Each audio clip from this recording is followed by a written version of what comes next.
While teaching my son to swim, the neighbor leaned over the rail. Careful, he's got my genes, not yours. I never thought one casual afternoon at the pool could detonate my entire life. That's the thing about betrayal. It doesn't tap politely on the door. It doesn't give you time to prepare. It arrives in one single line, dropped at the exact second when you're least guarded. For me, it happened while I was waist-deep in chlorinated water, holding my son under his arms, encouraging him to kick, to float, to trust me. And then a voice from above cut through everything. But I should start earlier. It was a Saturday in June, one of those heavy days when the sun feels too close, baking the pavement, drawing families out of their apartments with towels slung over shoulders. Our building had a communal pool, small, but big enough for kids to splash around and neighbors to loiter with cheap beers. My wife Mira had suggested we take Leo down for a swim lesson. He was 5, still nervous around water, clinging to my neck whenever I tried to coax him into floating.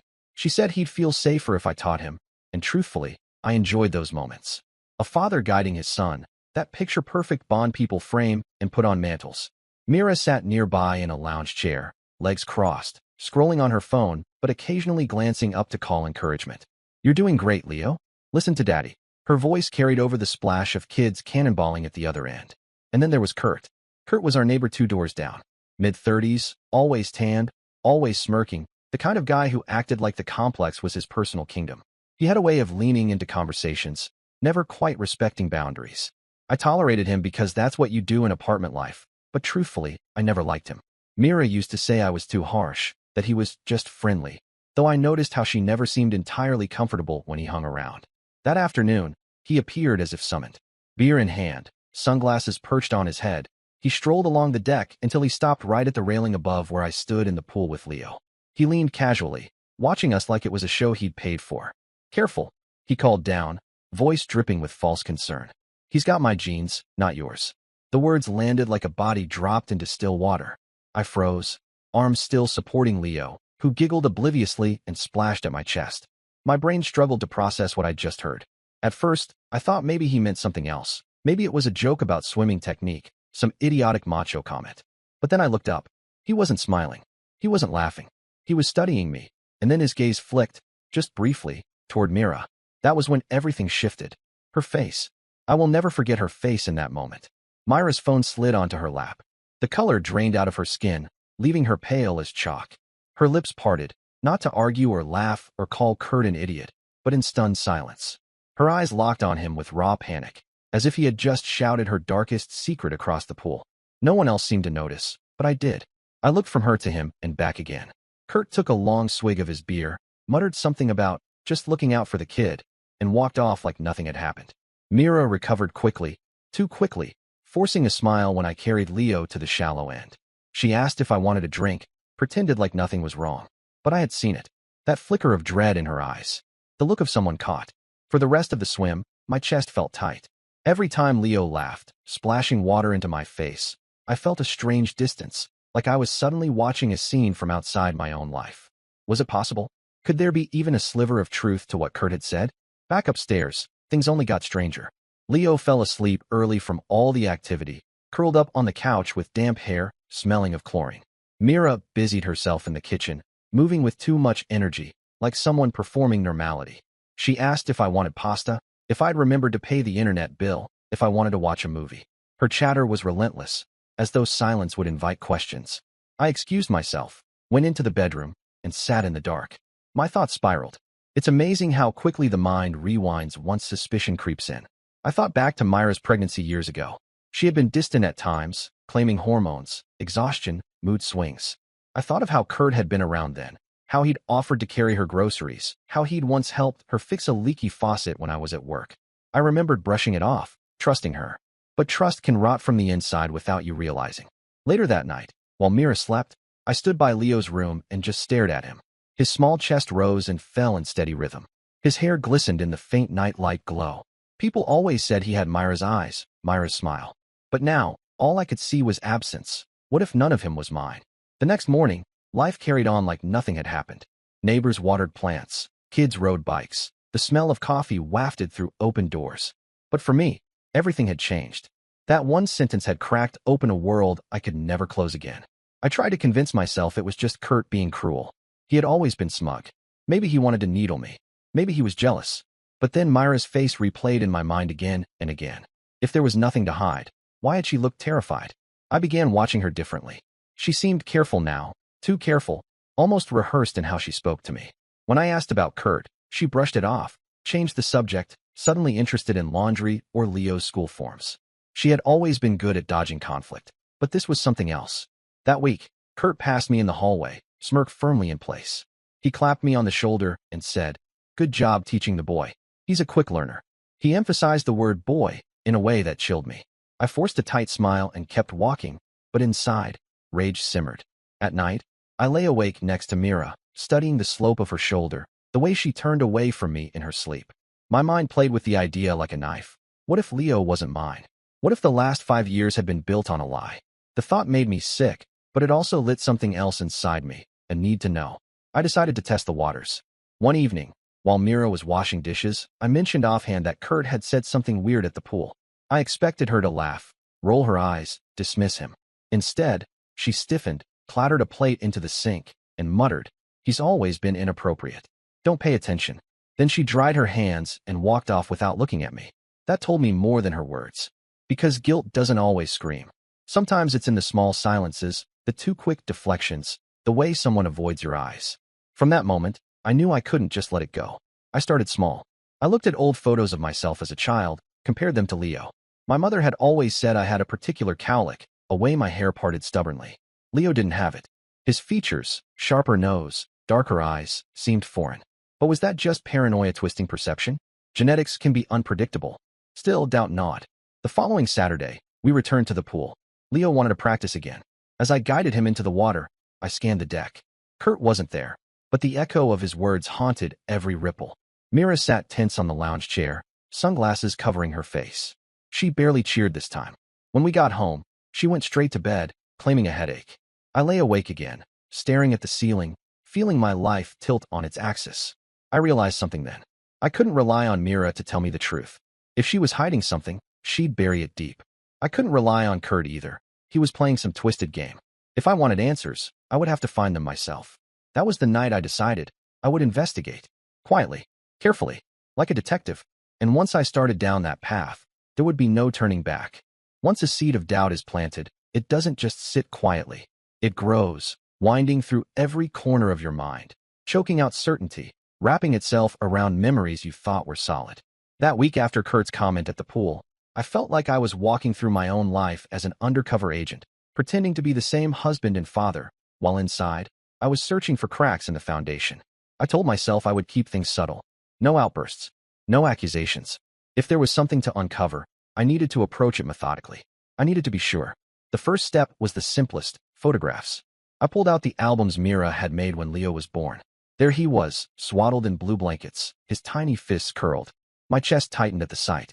I remembered holding him for the first time, tears stinging my eyes as I promised silently to always protect him.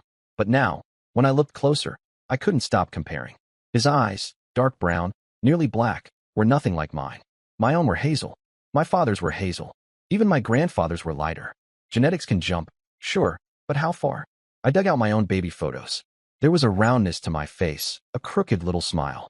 Leo's features seemed sharper, almost as if they belonged to someone else entirely.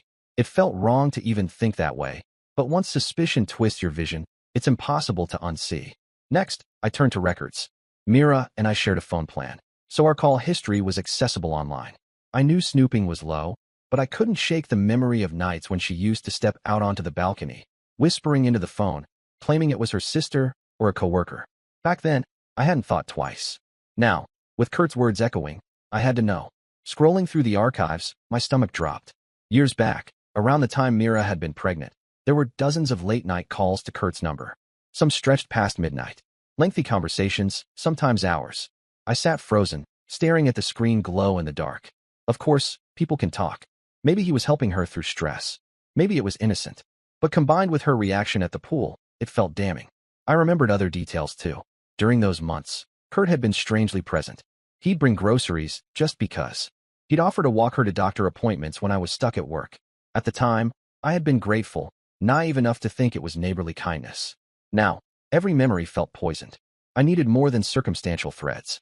I needed something concrete. The following weekend, I came up with a plan. I took Leo to the pool again, Mira trailing behind. We went through the motions, me encouraging him to paddle, Mira clapping distractedly from her chair. I positioned us near the benches where neighbors usually left their bags. While Mira wasn't paying attention, I slipped a small digital recorder beneath a towel. I figured if Kurt decided to show up again, maybe I'd catch something. For the next hour, nothing unusual happened. Kurt didn't appear. We eventually went home, tired and sunburnt. I retrieved the recorder later and nearly dismissed it, thinking it had been pointless. But when I played it back that night with earbuds, my pulse spiked. Muffled voices. First Myra's, then Kurt's. They weren't clear, fragments only, but enough. You shouldn't have said anything. He doesn't suspect, not yet. I panicked, okay? What was I supposed to do? Static swallowed the rest, but it was enough to send my mind spinning. Not yet. Those two words replayed until I felt sick. The next few days were torture. Mira acted normal, even affectionate, but I couldn't relax. Every laugh sounded rehearsed. Every touch felt staged. When I asked about Kurt casually, she rolled her eyes and said, "You know he's a loudmouth. Don't feed into his nonsense." But her shoulders were tense, her jaw tight. I started watching Kurt more closely too. From our balcony, I could see his place. He always seemed to be out at odd hours, leaning against his car, phone pressed to his ear. Once, I caught him staring up at our window. When our eyes met, he raised his beer like a toast. I shut the curtains. I kept compiling my silent case. I printed the call logs. I saved the audio file from the recorder. I even noted small details, like how Kurt and Mira never seemed to make eye contact in public anymore, almost like they were trying too hard to avoid suspicion. It reminded me of how thieves sometimes act too casual, which only makes them stand out more. One night, I sat alone at the kitchen table, papers spread out before me like a detective piecing together a crime scene. The pattern was undeniable. Frequent late-night calls during the pregnancy. Kurt's sudden closeness. Myra's panicked reaction at the pool. The cryptic conversation I'd captured. I was no longer imagining things. Something had happened, but I needed the final piece. The one thing that couldn't be twisted or denied. That's when the idea of DNA crossed my mind. It felt like stepping into forbidden territory, like I was betraying my own son just by considering it. But the thought wouldn't let me go. I couldn't move forward without knowing. Quietly, carefully, I started researching. I found private labs that offered discreet paternity testing. All I needed was hair or saliva samples. The process was simple. Too simple. The idea of mailing away the truth about my life in a small plastic bag was both terrifying and magnetic. I began collecting. From Leo's room, I took strands of hair from his brush. From myself, I saved a used cup. For Mira, I had no intention of involving her, not yet. This was between me, my son, and the possibility of Kurt. But before I sent anything, something else happened that nearly pushed me over the edge. It was late, past midnight. I woke thirsty and went to the kitchen for water. Passing the balcony, I saw the glow of a cigarette outside. Mira was there, leaning against the railing, phone pressed to her ear. I couldn't hear the words, but I caught the tone, soft, urgent, intimate. She whispered quickly, then paused, listening, then whispered again. When she turned and saw me through the glass, she jolted. She stubbed out the cigarette, shoved the phone into her robe pocket, and plastered on a smile. "Couldn't sleep?" she asked, as though nothing had happened. I just nodded, but inside, something snapped. Enough of the games. Enough of the uncertainty. The next morning, I sealed the samples and mailed them to the lab. The days that followed were agony. Every interaction with Mira felt like a performance. I watched her cook breakfast, fold laundry, kiss Leo's forehead, and wondered how many lies lived beneath her skin. I avoided confrontation, telling myself I needed the results first. But keeping that secret was like carrying a ticking bomb in my chest. Then, midweek, Kurt crossed the line again. I was walking Leo back from school when Kurt strolled up, all swagger. He crouched down, ruffled Leo's hair, and said, "That's my guy. Look at him, spitting image." He winked at me like we shared a private joke. Leo laughed, oblivious, but I clenched my fists so hard my nails dug into my palms. Every fiber of me wanted to grab Kurt by the collar and demand the truth. Instead, I smiled tightly, pulled Leo close, and walked away. That night, I added another note to my growing file. He called Leo my guy. It was evidence, maybe circumstantial, but combined with everything else, it built a picture that was impossible to ignore. I kept imagining how the truth would land. If the test confirmed my worst fear, then everything, our marriage, our family, even my own identity as a father, would fracture. But if I ignored it, I'd live forever in doubt, poisoned by the suspicion. The choice wasn't really a choice. I had to know. The envelope from the lab arrived sooner than expected. Plain, unmarked, innocuous. My hands shook as I slid it open at the kitchen table while Mira showered. Inside, the report. Words jumped out in bold. Paternity not consistent. Probability of biological relationship, 0%. My world stopped. The paper blurred in my vision. My pulse hammered in my ears. For a moment, I thought I might actually pass out. It was true. Leo was not mine. The room seemed to tilt. Memories flooded back. Leo's first steps, his laughter, his little hand clutching mine, and each one twisted, now tinged with the knowledge that genetically, he was Kurt's. But worse than the shock was the rage that followed. Rage at Mira for lying. Rage at Kurt for smirking in my face. Rage at myself for being blind for so long. Yet even in that storm, I made a decision. I would not explode. Not yet. I folded the report, slid it into my file, and tucked it away. Evidence. Solid, undeniable. Now, the confrontation was inevitable. But it had to be on my terms. Mira emerged from the shower, towel around her hair, smiling as though nothing had changed. She kissed my cheek and asked if I wanted tea. I murmured yes, watching her carefully, realizing she had no idea that I now held the truth in my hands. And with that, suspicion ended. What began now was the hunt for justice. The report sat in my desk drawer like a live explosive. Every time I walked past, I felt the weight of it pressing against the wood, daring me to pull it out and look again. I didn't need to. The numbers were seared into my brain, 0%. No probability. No connection. A stranger had more biological claim to my son than I did. But Leo wasn't a stranger. He was mine in every way that mattered. His laugh, the way he crawled into my lap to show me drawings, the bedtime rituals we had built. And yet, knowing the truth gnawed at me. Each time I tucked him in, I saw Kurt's smirk flickering behind his face. Each time Mira smiled at me across the dinner table, I wondered how many lies curved behind that expression. I knew I couldn't keep the knowledge buried forever. If I did, it would rot me from the inside. But rushing in with accusations would be reckless. Mira had lived with this deception for years. She knew how to deflect. If I cornered her without preparation, she'd twist, she'd deny, she'd invent. I needed more than the report.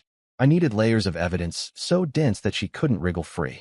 The detective in me, an amateur one, but sharpened by rage and betrayal, began to assemble the case. First, I cataloged everything I already had. The late-night phone records, the muffled conversation on the recorder, the pointed comments from Kurt, the panicked look on Myra's face at the pool, and now, the DNA results. Together, it painted a clear picture. Still, I wanted an airtight narrative, something undeniable. I began monitoring small patterns at home. Mira had always been protective of her phone, but lately, she seemed glued to it. She'd carry it into the bathroom, sleep with it under her pillow. She claimed it was work emails, group chats, the usual excuses. But I started noting the times. Long stretches late at night, sudden silences when I entered the room. Each instance fed into the file I kept hidden. Then, one evening, I returned home earlier than expected. Mira hadn't heard my key in the door.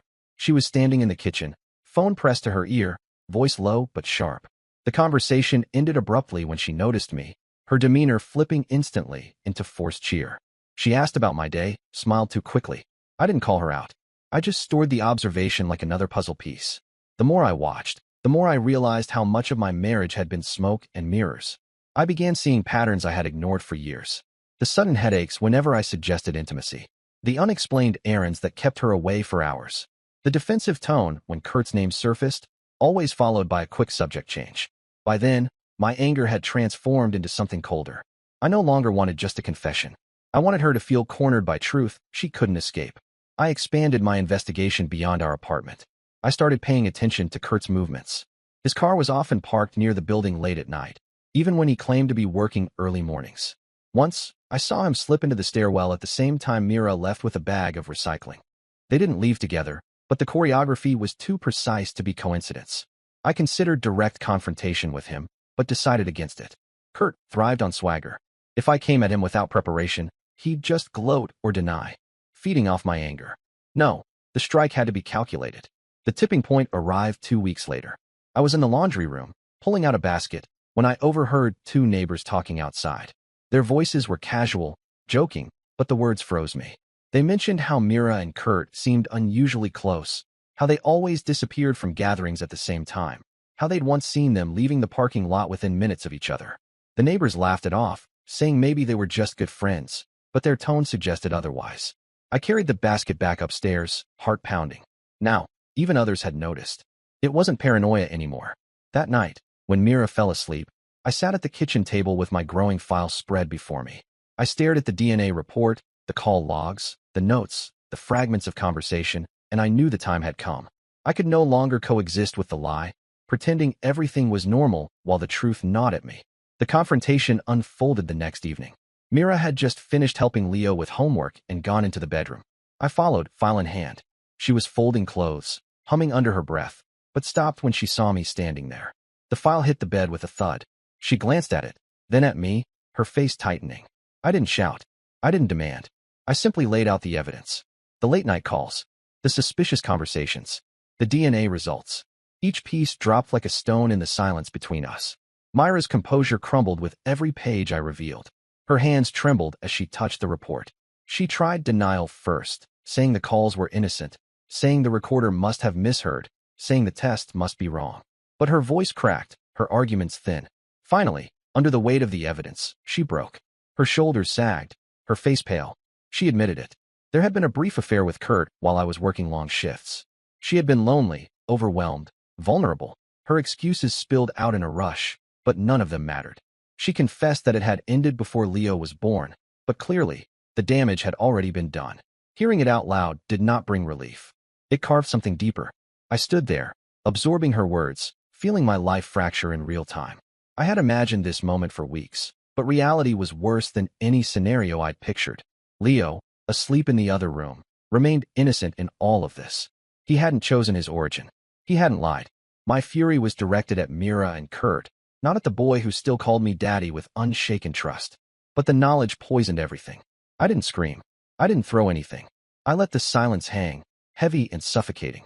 Mira kept talking, begging, reaching for explanations. I turned and walked out, leaving her to stew in her own fear. For the next days, we lived in a tense standoff. She tried to act as though life could return to normal, cooking meals, asking about my work, checking on Leo's school projects. I responded with clipped answers, avoiding her eyes. Every time she smiled, I saw betrayal stitched across her face. Meanwhile, I began the next phase. Consultation with a lawyer. Quiet research into custody laws, property division, and divorce strategies. The lawyer was blunt. Legally, since I was listed as Leo's father on the birth certificate, I had parental rights regardless of biology.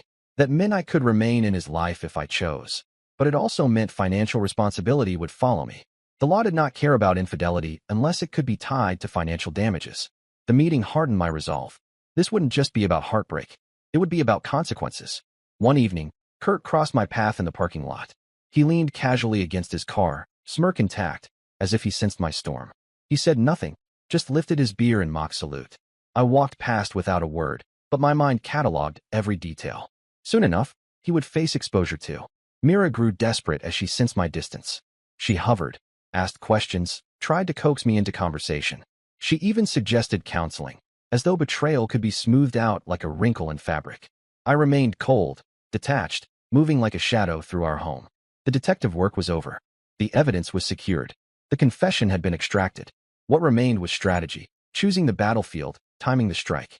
Because once the truth came out, it wouldn't just fracture our marriage. It would scorch everything around it.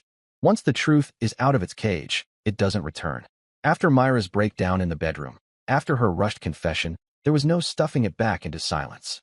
I had held my anger, my evidence, and my composure for weeks, but now I felt the weight shifting. I was no longer just a man betrayed. I was a man holding proof, and proof demanded action. The lawyer had been clear. Legally, Leo was mine on paper. That gave me rights, but also responsibilities, whether I liked it or not. It wasn't what I had wanted to hear. Still, it gave me leverage.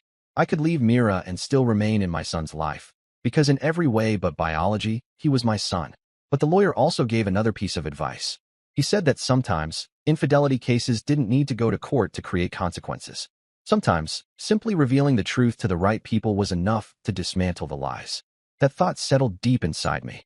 The first step was gathering everything into one neat package. I assembled the DNA report, the call logs, the recorded fragments, and my notes into a binder. It looked clinical, almost like a case file a detective would drop on a prosecutor's desk. Then I reached out to Nora, Kurt's wife.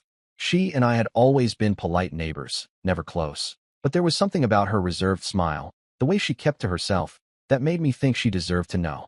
If I had been left in the dark, she likely had too. I asked if she could meet for coffee.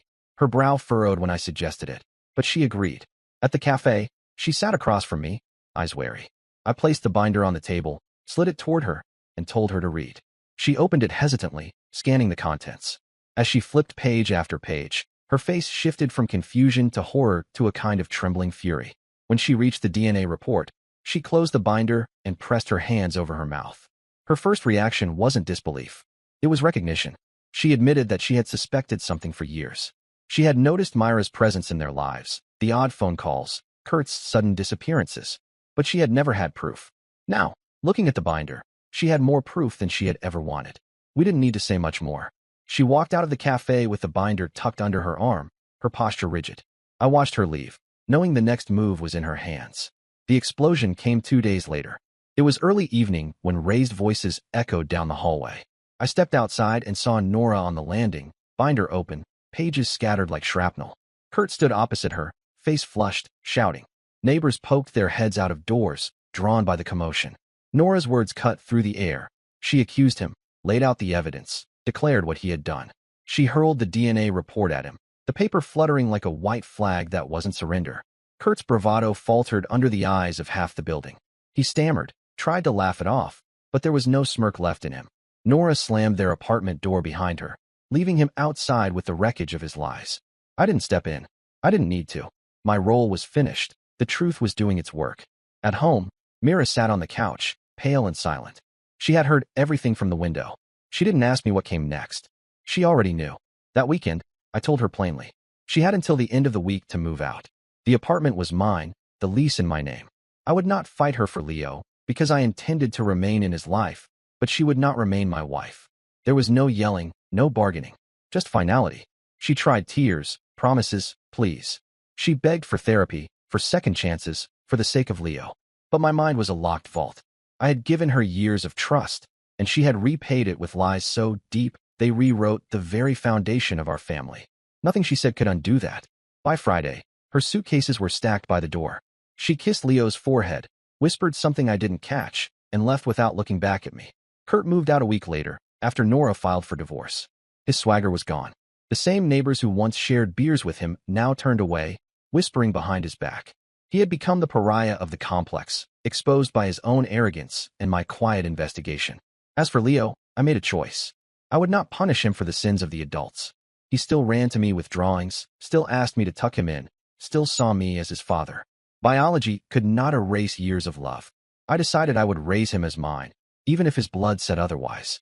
That decision didn't erase the pain, but it gave me something to hold on to in the wreckage. The gossip in the building eventually died down, but the story never truly disappeared. For months, I would catch whispers by the pool, glances in the parking lot, neighbors shaking their heads. Everyone knew. That was the consequence Mira and Kurt couldn't escape. Their betrayal had been dragged into the daylight, and daylight burned. Looking back, the moment that set everything in motion still replays in my mind. Kurt leaning over the rail, smirking, dropping that single line. It had been arrogance, carelessness, maybe even a deliberate taunt, but it was also the slip that unraveled everything. One sentence had turned my life upside down, but in the end, it also gave me clarity. The truth is brutal. It destroys illusions, but it also sets you free. I was no longer the husband living in ignorance, no longer the neighbor nodding politely at a man who laughed behind my back. I was something else now, scarred, yes, but also unshackled. And as I stood once again at the pool with Leo, guiding him across the water, I realized that while Mira and Kurt had lost everything, I still had the one thing that mattered most, the bond between me and the boy who, no matter what the DNA said, still called me Dad.